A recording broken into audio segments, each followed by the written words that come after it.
Good to see everyone, whoever I see. Uh, the Gemara that we're learning, we're up to page Yud Amud Beis, we're up to page 10b, and 10b. 10b. And the Gemara that we learned yesterday mentioned that we we did the Mishnah, of course, that with the Mishnah talked about when people start um uh let me mute everyone. The Mishnah was talking about when people start fasting when it doesn't rain. And the Mishnah talked about two situations. One was when the Yechidim start davening for rain and fasting. And then the Mishnah also talked about when the community starts fasting and davening for rain. And the Mishnah spoke about two different dates. One was the 17th of Cheshvan, that's for the Yechidim, the scholars. The other one was for the community, that's Rosh Chodesh Kislev. And basically the Mishnah told us that these fasts are not, similar to Yom Kippur and Tisha B'Av. They're similar to the other fast days that we fast. We start in the morning, and they don't include all the 5 inuyim. They don't include all 5 ways of painting oneself, but instead they only apply to not eating or drinking. Now, the Gemara then mentioned about the Yechidim. Who are Yechidim? The Gemara said it's Rabbanon. Yechidim means Rabbanon. Yesterday we gave a little insight into what Yechidim, why are the Rabbanon called Yechidim. So I mentioned to you that there's a vart from the Aruch HaShulchan that Yechidim means people who go against the tide, people who are individual thinkers. They go again, they don't care about the public opinion. They do what's right. They say what's the truth. That's a Yachid. That's why the Rabbanan, the rabbis, are called Yechidim, because they are individual thinkers. They will say what's right, even if public opinion might disagree and the popular view might say something else. But the scholars are Yechidim in that sense. They are unique, and they are individuals, individual thinkers, individual sayers. They will say what is correct, even if popular view doesn't follow that. And so the Rabbanan are called the Yechidim. That's the Mishnah uses the term Yechidim. Gemara says that refers to the Rabbanan. Now, when did the Yechidim fast? So Rav Huna told us it's a Monday, Thursday, Monday.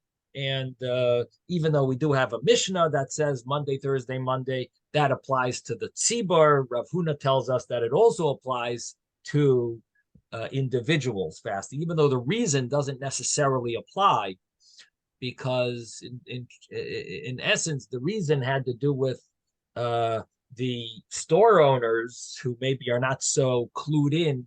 They might get nervous about the drought, and they might say, "Oh, I see everyone's buying out the store. This means that we better higher the prices." Now, it's not really going to apply if only the Yechidim are fasting on a Thursday. If they start fasting on a Thursday, and there's only a few people that are going to be buying double than they normally buy on Thursdays, and the general public is not buying out the store, is not overbuying.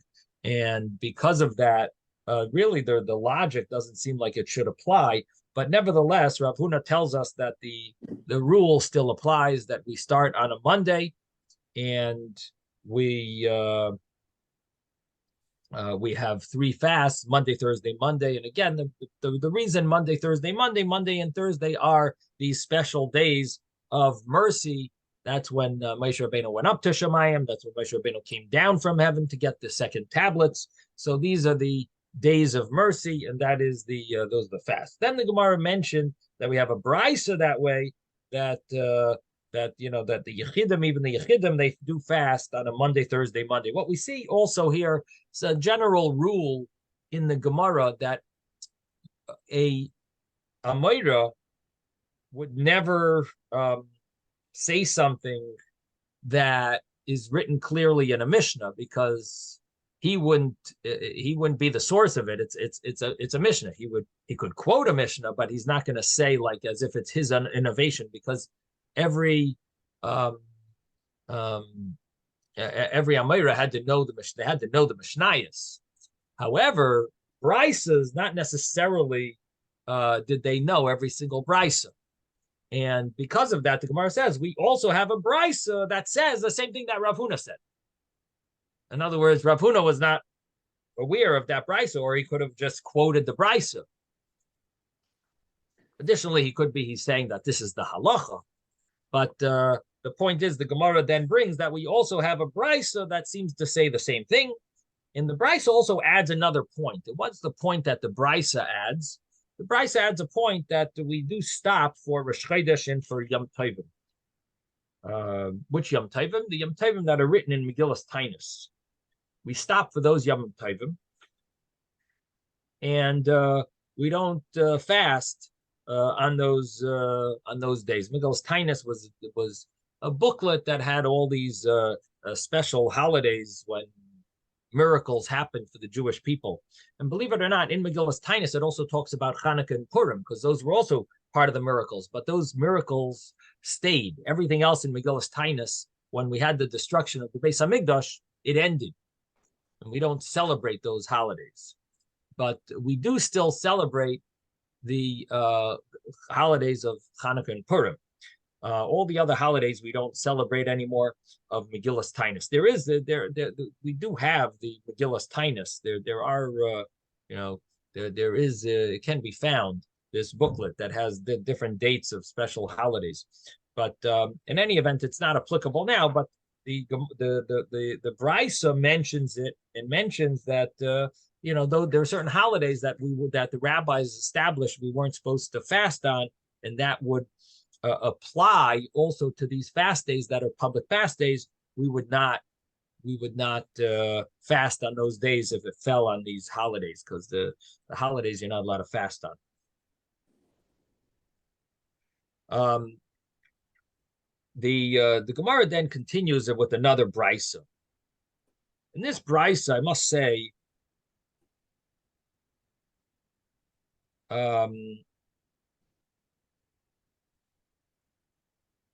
was a little vague. But there are different ways of interpreting the meaning of it, and we gave 3 interpretations yesterday. I gave 2, and then David mentioned the third pshat, which is brought in the commentaries. That basically the Brisa says that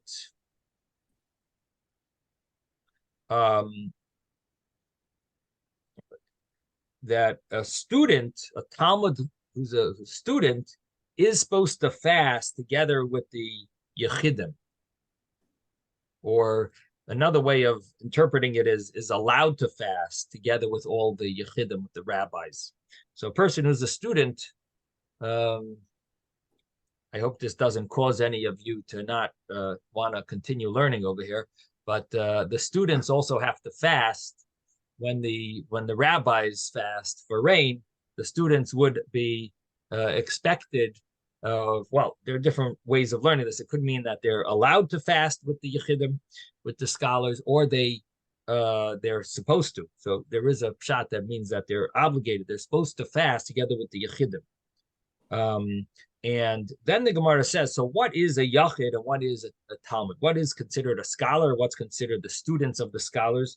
So it mentions that the Yachid is someone who's fit to be a Parnas al Hatzibur, someone who's fit to be a leader and some type of community activist. It sounds like we translated it yesterday as someone who is can give halachic authority on global matters, on matters pertaining to the community, not just the individual. Now, the the Brisa continues and says that what is a Talmud? A Talmud, a student, is someone that they ask him a dvar halacha, they ask him a matter of halacha, and he answers, and he can answer even in a tractate, the Kala of Kala. So this was what was vague about this brisa, because what does that mean? Additionally, there is another word here. It's questionable about the exact text, but there is one of the versions says whoever they ask a halacha in his learning, and he answers even in Masechta of Kala, even in the tractate Kala. So one of the interpretations, the one that David mentioned yesterday, was that whoever answers a halachic question, even in even if he just knows what they teach when they have these community gatherings of studying Torah before the holidays, it's called the Kala. The Kala was the gathering that they would gather before the holidays. They would have these what would you call it? Maybe preparation for the holiday Torah study events, and this was common in the time of the Gemara. And they would study in the days of Nisan. It sounds like it was a substantial amount of days that they would study for, and in the month of Elul, so they would, or Tishrei, they would study before the holidays. They would gather together and study for I guess studying. They would have these gatherings. Of course, that would probably include the laws of the holidays and so on. And basically, if someone was asked questions about about the areas of their studies and knew the answers, he was called a Talmud. And he would fall into the category over here of someone who's either allowed to fast according to some opinions or is obligated to fast when the scholars fast. That's one interpretation. The other interpretation is that if they ask him a question in his learning, even if it's only one tractate that's very easy called Kala, even in that tractate, and he knows it, that's he's considered a Talmud. He's falls into that category. Even though it's not a hard tractate, but he that's what he's studying, and he knows it. He's studying that's that study, and he knows it. He's considered a Talmud. He's considered a student. And of course, it would apply to more complicated tractates. If he knows them, if he's studying a certain tractate and he knows it, then for sure, he's considered a student. But for sure, if he even if he is only studying this easy tractate called Kala, he's also called the student, and he would fall into this category, and he would either be allowed to fast with the scholars or obligated to fast with the scholars. Yes, Mordechai. It wasn't there a story about some of the sages that wanted to depose, I think, the Nasi, and that they said that, their strategy was they were going to ask questions on a rarely studied tractate, and so one of them went to warn the guy that he should study that tractate. Yeah, it's not exactly. I don't think it's exactly that. It's close. I think the details are not. So I don't have all the details. But yeah. I think it had to do with he had a dream or something about it. I think it was Rabbi Gamliel, and they were Masechta Uktzin also. It wasn't Uktzin. Yeah, it was Uktzin. Masechta Uktzin. Yeah. So that's But anyway, that's actually a hard tractate. So they wanted to get him. They didn't just ask him a tractate that's not so learned. They asked him like tough questions. That's a hard tractate. But Here it's saying an easy thing, something easy. So I mentioned a third pshat yesterday, but the third pshat is based the way on a Gemara somewhere. There's another Gemara that uses a similar term, and this other interpretation. The truth is that Tosfos proves it wrong. He says it doesn't fit because even though it makes sense to say it this way, but it actually is contradicted by another Gemara. So the other translation was that when they asked him any halacha in his learning, in all areas, and he even knows even tractates that are not well learned, he's considered a Talmud. The problem Tosfos has with that is that the other Gemara says, "Wow, you know everything, and even tractates that are not so popular." Another Gemara says that's considered like a yachid. So it's sort of like a contradiction to our Gemara. So therefore, Tosfos changes the pshat in our Gemara, and he wants to learn the first way that I said, which is the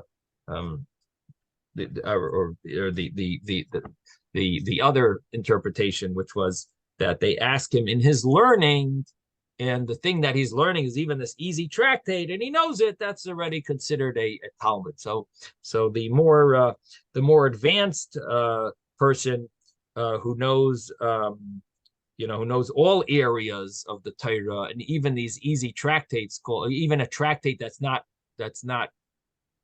popular, and he even knows that. The Gemara in Shabbos talks about that type of person, that he's a Talmud that's fit to be a Parnas al Tzibur, and he's fit to be chosen to be a leader because he knows all areas of Gemara. So that sort of doesn't. It's hard to explain it here to mean that because the Gemara elsewhere says that he would be considered, that such a person is considered a Parnas al Tzibur, someone who could be a leader. So anyway, bottom line is we have these two interpretations here, and basically we have the point of this brisa is to tell us that although a person may say that they're not a yachid and they're not a scholar, not so simple. Some people might fall into that category, and they would be either allowed or obligated to fast. Yes, Ben. I thought we said yesterday that Yachid is one that can nominate the Parnas on the Tzibur. So maybe that's how you read it. Maybe that's how I read it, yeah. Yeah. The simple translation of the words is he's fit to appoint him. To appoint, that's what I meant. Not that he can appoint others. Himself? No. The way I understood from what you said is that he could appoint others. He could choose who should be appointed. Right, that's what I thought. That's not the way I translated it. It's whoever is fitting to be appointed. What, to be appointed?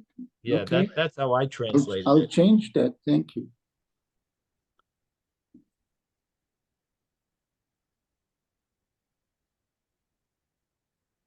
And the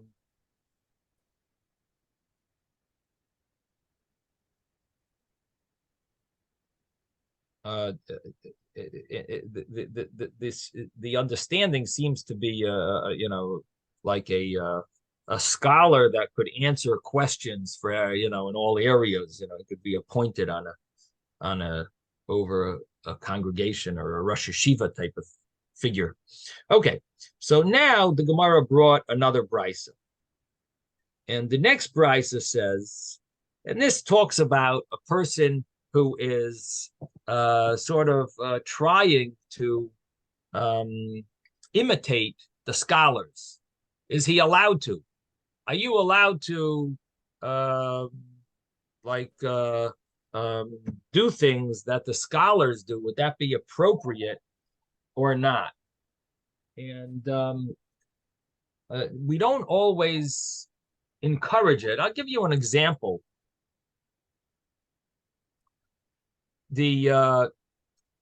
It's interesting because the halacha sort of changes based on the the scenario, the context of the congregation of the and the generation that you live in.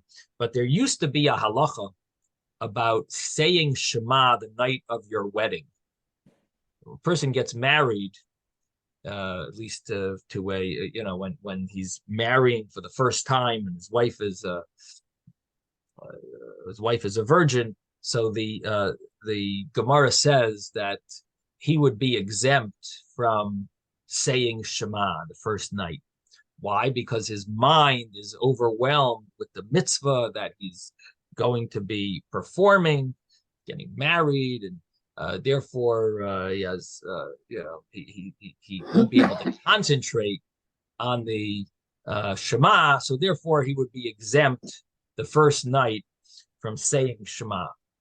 Now, nowadays we don't follow that. The reason is because we never really have the full intention that a person should have when they say Shema, because our minds are constantly thinking about other things, and we're not able to really concentrate fully. And so therefore, we say that the person who's getting married, even after their wedding, they daven, they say Shema, and they daven, because our concentration is not the same as it should have been or could have been or used to be. But I thought I was the only one, but I guess there's more. But that's the halacha. Now the Gemara talks about in those days when you weren't supposed to, when you weren't obligated to say Shema. So the question is, what if you want to say Shema then? So you lived in the Gemara times, and in those times, a person who got married was exempt from saying Shema. What happens if a person wants to say Shema? So then you had this issue of, what are you, pretending that you have great concentration and you're able to concentrate even in your situation, you're able to concentrate? Are you showing off? So the Gemara talks about a person who wants to do that. Would they be allowed to? Because it's sort of pretending to be greater than you are. You're showing off. Also, you're showing off that you're capable of concentrating. Should a person do that, or is it wrong? And so our Gemara touches on a similar thing. You want to fast in a time when the scholars are fasting. Is that appropriate? Or, are you pretending to be greater than you really are? What are you doing? Are you showing off, or are you participating in the prayers? Like what is your, if you want to do this, you want to fast, should we allow you to? Should we encourage it or discourage it? So that's what the Gemara is dealing with here. And it's a brisa. The brisa says, it's really two opinions, we'll see. But the brisa says, the rabbis learned that not everyone who wants to make himself a yachid should make himself a yachid. Now, the next words of the brisa are a little vague also here. We have another vague brisa.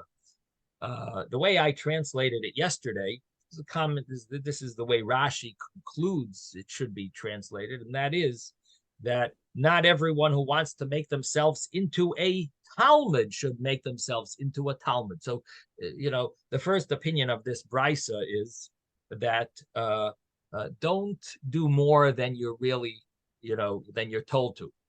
Don't do extra. If you're a scholar, okay, fine. You're a Talmud, okay, fine. But if you're not, don't make yourself into a scholar. Don't make yourself into a Talmud. You do what you're told to, and don't do extra. The Gemara elsewhere in Baba Basra talks about what a Talmud does, like certain things. For example, a Talmud, if you're a proper Talmud, you don't put anything under your bed except for your shoes or your sandals. Why?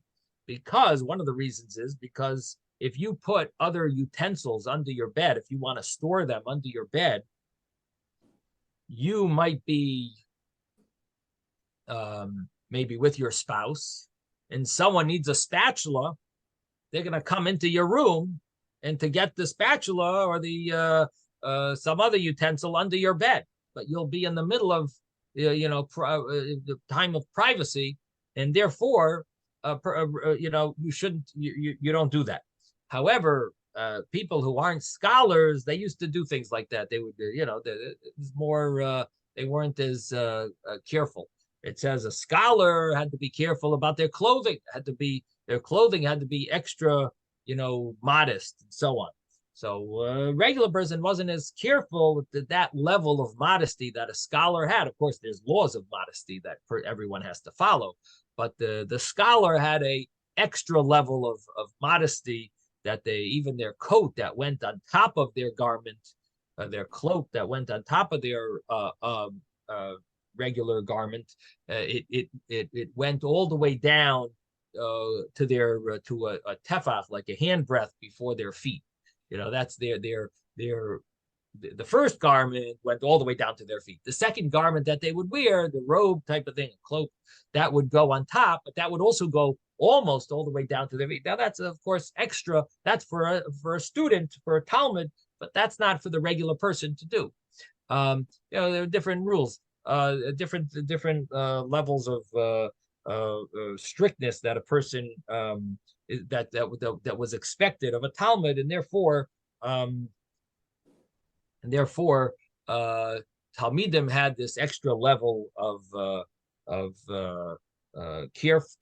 carefulness, that they had to, their clothing was a certain way, and they had to follow that. A regular person, according to the Gemara here, not necessarily were they, or according to this brisa, according to this opinion of the brisa, they shouldn't. The regular person doesn't go to that extreme. And I guess what it means is a regular person, they keep the laws of tznius, but they didn't have to do the extra. Or even under the bed. Obviously, at night, you don't expect someone to come into your bedroom, even if they need a spatula. They're not coming in. But a scholar would be extra careful. They wouldn't leave the spatula under the bed. Another opinion is that under the bed things are tamei.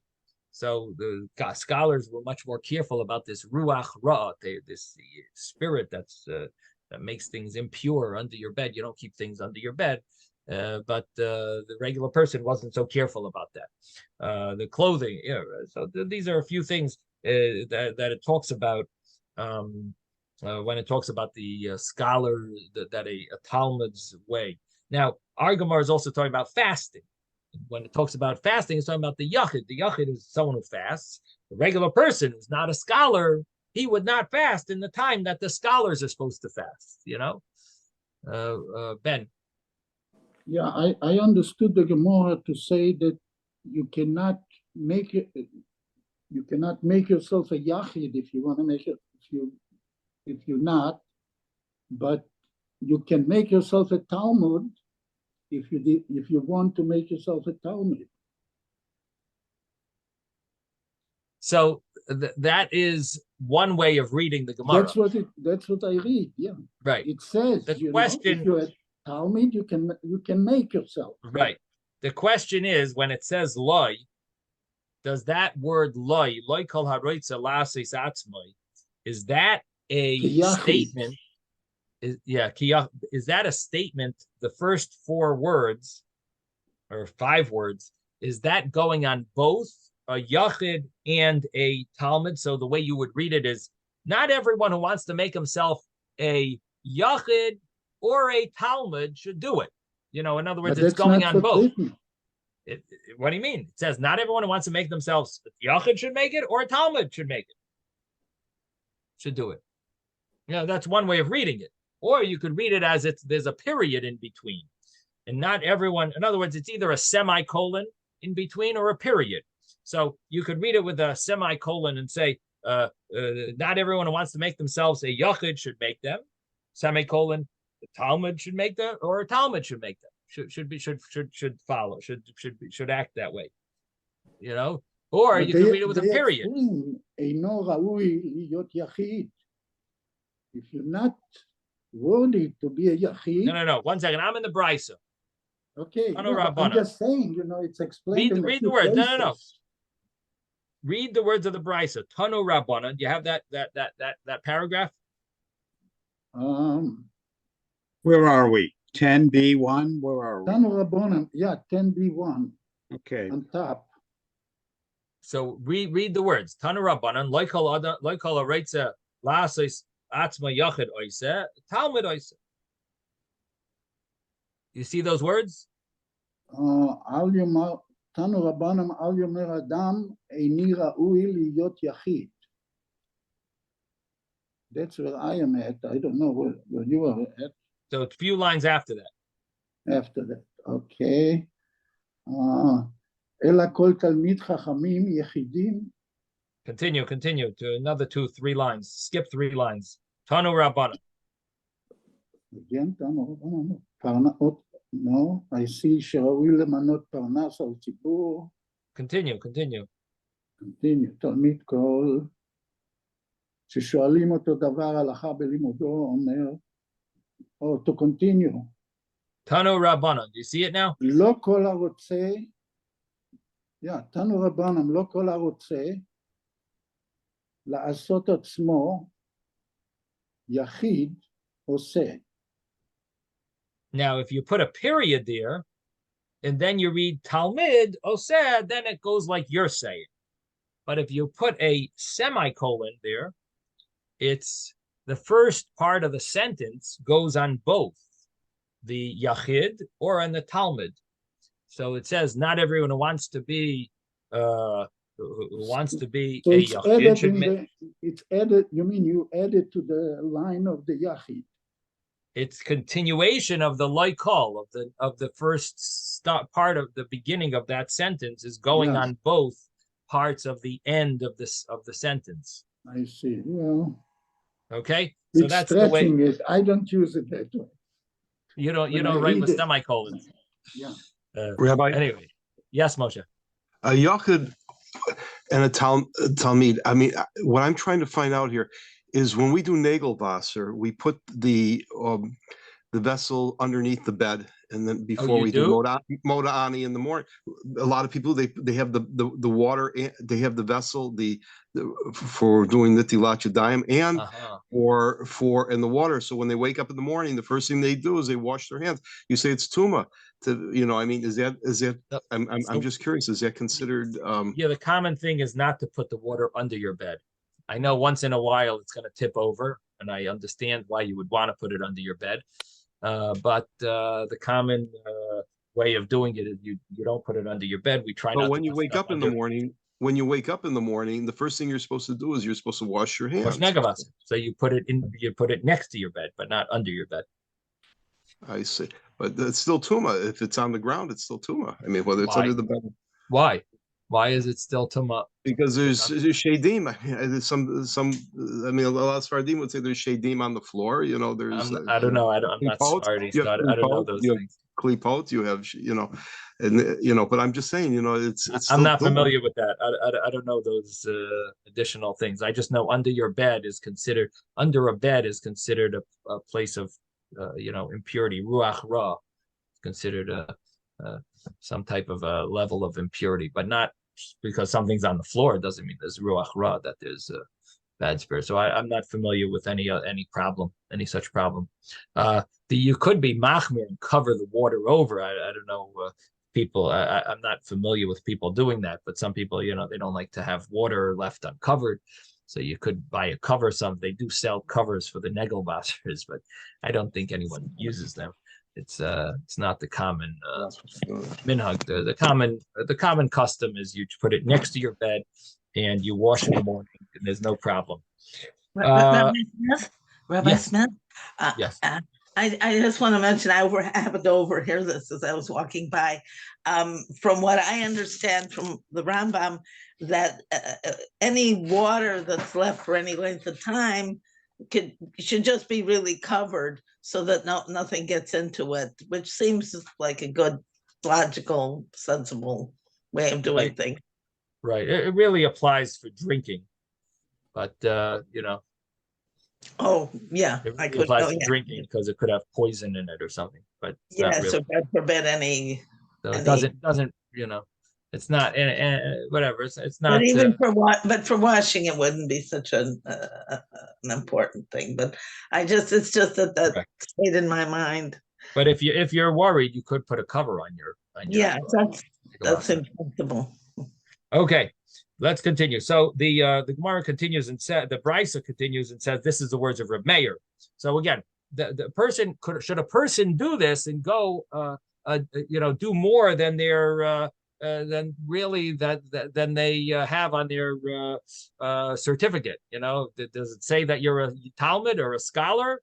If you didn't graduate as a Talmud or a scholar, should you be acting this way? So the first opinion of Bryce is Reb Meir. He says, no, if you're not a scholar, don't fast. If you're not a Talmud, you don't do that. Now, Rabbi Yossi says you do that. You oisev v'zachar latoiv. You do it, and you'll be remembered for good. And why? Because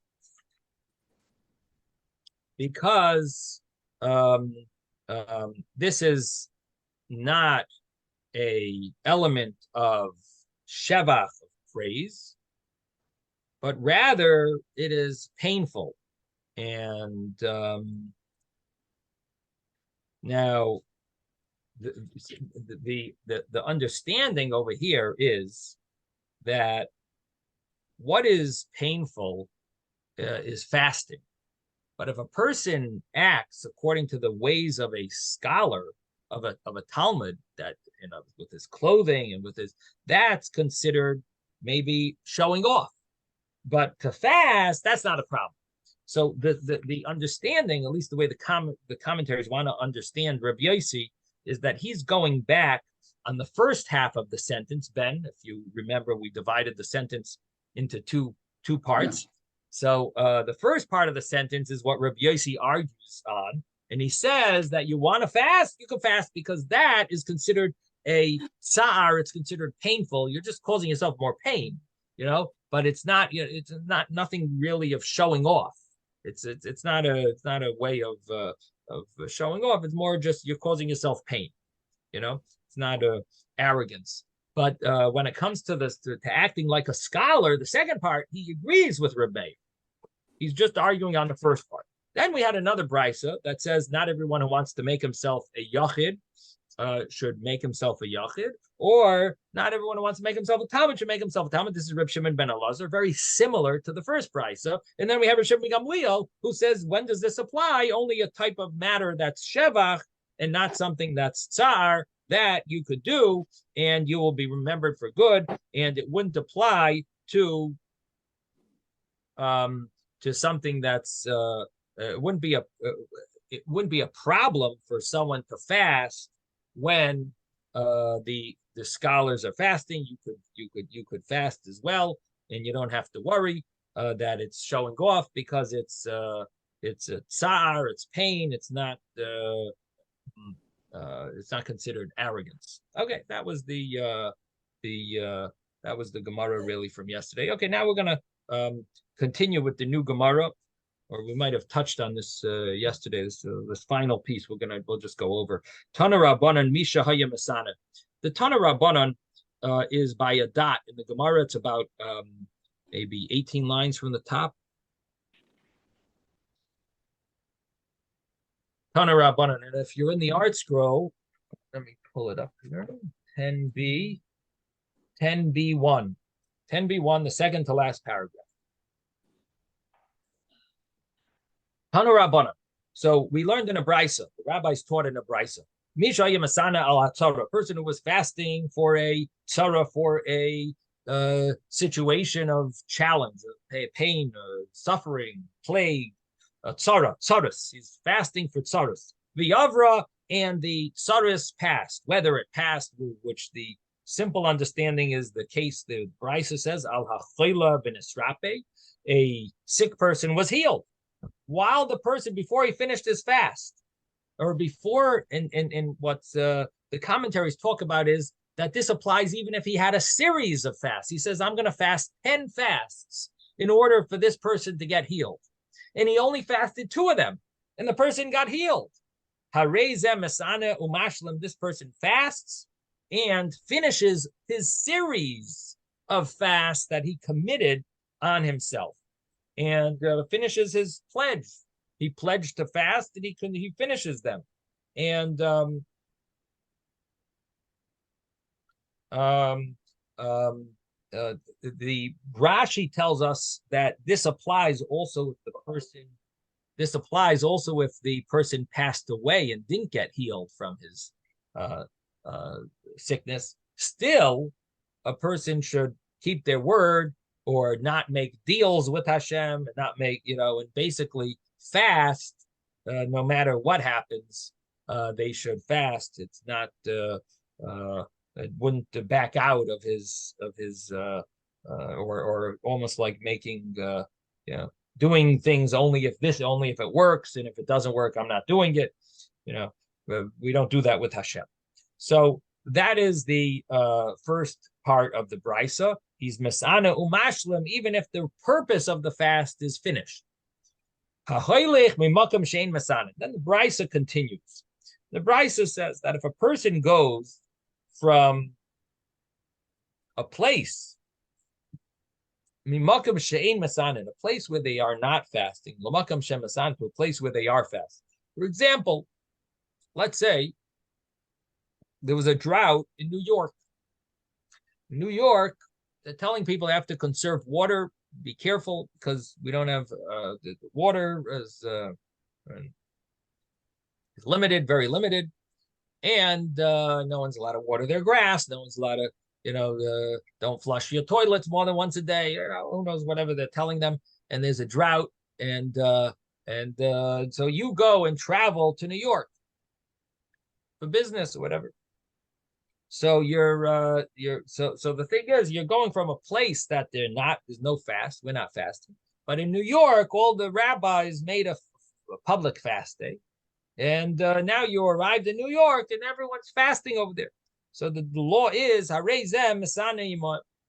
person would be obligated into fasting with the people that are in New York, even though he doesn't live there. And even though he plans on coming back. Taanis over here tells us that it doesn't matter whether you plan on coming back, you don't plan on coming back. Well, Taanis actually was talking about the opposite case, where a person goes from a place where they fast to a place that don't fast. But the point is that that applies here as well, that you're going to a place where they're fasting, you should fast with them. Now comes the opposite case, a place, let's say you're traveling from New York to a place where they are not fasting, to Florida. So the law is, you fast and you finish off all the fast that you committed to, or you finish completely the fast. And the point is that, as Taanis adds over here, even doesn't matter if you're planning on going back, you're not planning on going back. The fact is, and you're in Florida, then no one else is fasting. You have to fast. You have to complete your fast. Now,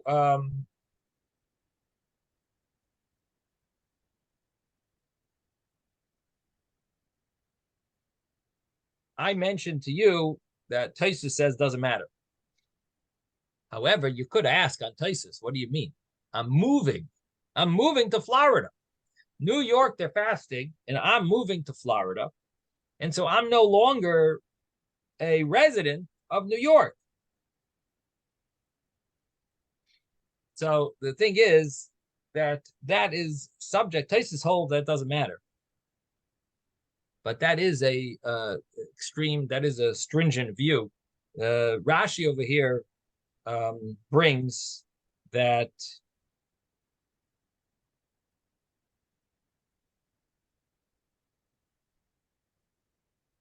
he takes on the chumras, the stringencies of the place where the people of his city accepted. He takes on those stringencies. But the point is that if he doesn't plan on returning, then maybe he's not called the stringencies of the people of his city. That's so there seems to be another opinion, and the halacha seems to follow the opinion that if you're moving from that place, then you wouldn't have to keep those stringencies.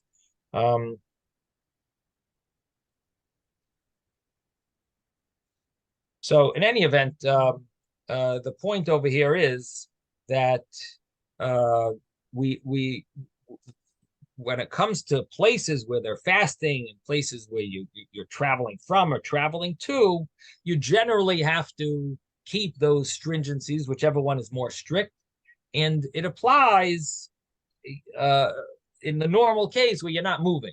When you're moving, then there might be other rules. But if you're not moving, you're then the laws would apply. All these laws would apply. Now the Gemara continues and says, what happens, or the Bryce, I should say, continues and says that what happens if you shachach v'yachal v'shasa, you forgot and you ate or drank. It says, so the Bryce says, Al Yisra b'fnei hatzibor, he should not present himself in front of the community as if he's well fed. He shouldn't just say, shouldn't show off. Oh, I'm not hungry. He shouldn't present himself as if he ate. Shenemar, as it says, 1 second, Ba'al Yanig Idunin Ba'atzmai, and he shouldn't act with indulging in more. In other words, what he ate, but he shouldn't continue eating and saying, listen, I broke the fast already. I'm not fasting. Why should I continue fasting? No, don't be noiheg. Don't act with in a way like indulging oneself. Don't act in a way that you're gonna, eat more because you claim, well, I broke my fast. Let me continue. Never, as it says, Yaakov told his children, Lama tisra'u. Why are you making yourselves visible, making yourselves appear that we have everything we need? Everyone else is suffering from it was a famine, and the 7 years of famine had begun, and Yaakov told his kids, even if we don't need food, we should still go to Egypt, because we shouldn't look as if we're we have everything. We shouldn't, let's pretend that we are in need just like everyone else. Don't make yourselves look like you are saveya, you are satisfied, satiated. Loy b'fnei Esav, or loy b'fnei Yishmael, not in front of Esav, not in front of Yishmael. Kadesh lo yiskanu b'chem, they should not be jealous of you. And even though they had food, but had to present themselves as if they didn't, and this way, no one should be jealous of them. And so the same thing applies when it comes to you ate by mistake, or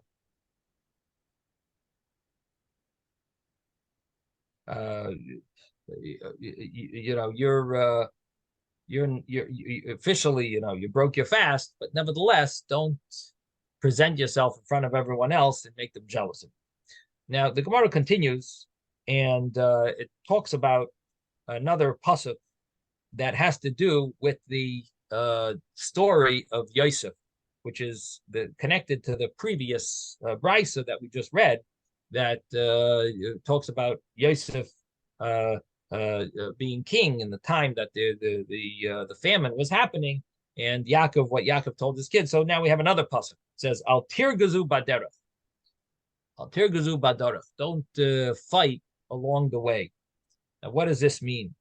So Yosef told his brothers, he says, you sold me into slavery, but nevertheless, I'm your brother. I'm going to support you. And now go tell our father that you could come and live here in Egypt. And al tirgazu badarach, don't fight on the way. What did he mean? So the different ways of translating it, Rashi brings Chumash as well. But one of the translations, Amar Rebbe Lazar says, Amar Ham Yosef Lachov, Yosef told his brothers, Al Tisasku Bidvar Halacha, don't involve yourself in a halachic matter, Shema Tiragzu Aleichem Haderech, lest the path cause you to you'll lose the way. In other words, you will get so engrossed in your halachic discussion that that you will make a wrong turn and end up getting lost. That's the simple understanding over here.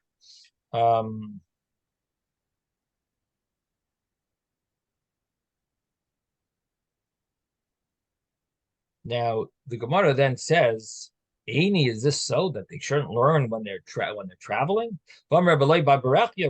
son of Berechia says, two scholars that are going along the way, they don't have words of Torah between them. They deserve to be burned, as it says. This is the story where Eliyahu is going up to heaven and Elisha is escorting him, and says Vayehi Hema Holchim Holech V'daber. They were going and talking. And there was a chariot of fire and horses of fire. Vayafridu ben Shnehem, and there was a separation between the two of them. Eliyahu went up to heaven, and the understanding of that pasuk is as the Gemara continues, it explains Taima de Ikadiba, the reason why were they not burned by this fire of the chariot and of the horses? Why weren't they burned? The Taima, the reason why they weren't burned is the Ikadiba, because they had talk of Torah. Haleka Dibur, if they don't have talk of Torah, really sorry if they deserve to be burned. So we see that it's important to study Torah when you're traveling. So why did Yosef tell his brothers, don't engross yourself in Torah because you might get lost? What do you mean? If you're learning Torah, you won't get, they're obligated to learn Torah. Hopefully they won't get lost, but they're obligated to learn Torah. And if not, look at what this teaching of this story, it says that if they wouldn't have divrei Torah, it's like major obligation. If they don't have Torah, they're deserving of being burned. Like the Gemara answers, like kasha hala migras hala iyune. There's a difference between the migras, which means to just recite Torah without delving into the depths of it. They're talking, but they're not le'iyuni. Le'iyuni is to delve into the depths and deep thought, deep analysis of the meaning.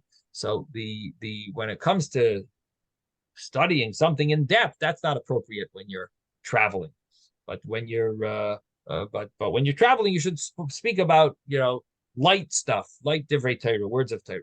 Masnisa Tana, in a Brisa, it was learned that what did Yosef mean when he told them, don't al tirgazu baderech? He meant Masnisa Tana Brisa. It was taught that al tafsiu psia gasa, don't take these large steps. V'achnisu chama la'ir, and enter into the city when the sun is still shining. Don't enter when it's already dark. And this way, you won't become angry or discomforted by, everything will go smoothly. And if you walk too fast, it's not going to be comfortable. If you enter the city when it's late, after it's dark, you won't be comfortable. if it's still light out, so then it's much more easy. You'll find a place to sleep. You'll be more relaxed. Now the Gemara asks question over here. Al tafsiu, or the Gemara explains, I should say. Al tafsiu psia gasa. Don't take large steps or walk fast. Actually, it would mean to take a large step. Would mean spreading your legs out in taking these large steps. Al tafsiu psia gasa damar mar, because Master said psia gasa, and I tell us that the taking these large steps, it causes a person to lose 1/500th of his vision.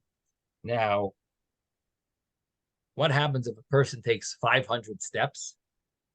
Large. Does that mean he loses all of his vision? It takes 1/500th. You take a big step, so you lose 1/500th of your vision. What happens if you take these large steps? 500 of them. Does that mean you lose everything? So Taanis asked this question. He says, he gives a few answers, but one of them is the first time you take the step, you lose a lot. You lose 1/500th. The next time you take a step, you lose whatever you have left with. You lose 1/500th. So you always have 499 of what you started with. Every step that you take. That's one interpretation. Another interpretation is that the first step is where you lose it. Afterwards, you get used to it. You don't really lose after that. But anyway, the Gemara continues and says, so don't take these. Don't take big steps, because the Master said that when you take big steps, it's you lose some of your eyesight, 1/500th of your eyesight. And enter the city when the sun is still up. The Rav Yehuda Barav, like Rav Yehuda Barav says, Rav Yehuda Barav, person should always go out of a city, meaning leave when it's good, and enter a city when it says it's good. In Shenemers it says Habayker are v'anoshim shulchu, and the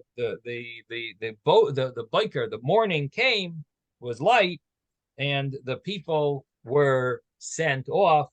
And so the point is that the appropriate